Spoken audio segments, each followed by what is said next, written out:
He who dwells in the shelter of the Most High. Sabi. 1, 2, 3, go! He who dwells in the shelter of the Most High will abide in the shadow of the Almighty. I will say to the Lord, Ayun, Ginoo, ikaw ang akong mananayaw, o kita na lipod. Ikaw ang akong aking Diyos, o kanino nagsasayon ako. Gikan sa tanang katalasnan, wala mo isayri. He will cover you with his niya ang kuminan sa tanang sakit ng mga Tabunan ka niya sa iyang mga bako, o hindi ka gaya doon sa iyang pagpanalan. Ang iyang pagkamaunungon na araw o magbantay kaniya. Nor the pestilence that stalks in darkness, nor the destruction of the evil at night. 1,000 may fall at your side, 10,000 at your right hand, but it will not come near you.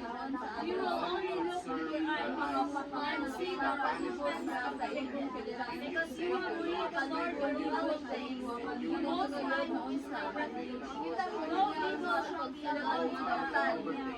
No plague shall be near your tent. For he will command his angels concerning you, to guard you on all your ways. On their hands they will bear you up, lest you strike your foot against a stone. You will bear up the lion and the adder. Bantayan sa Diyos sa iyong mga anghel.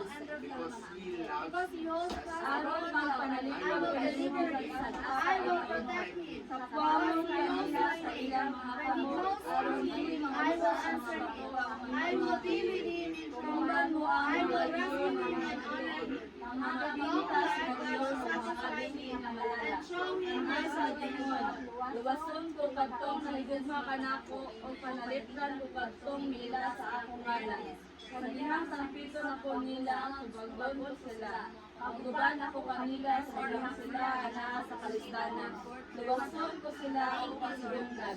Gantihan ko sila taas sa pinabuhi o luwason kayo sila.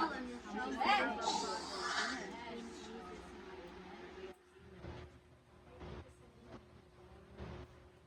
Jesus reigns 7 times! Or Jesus reigns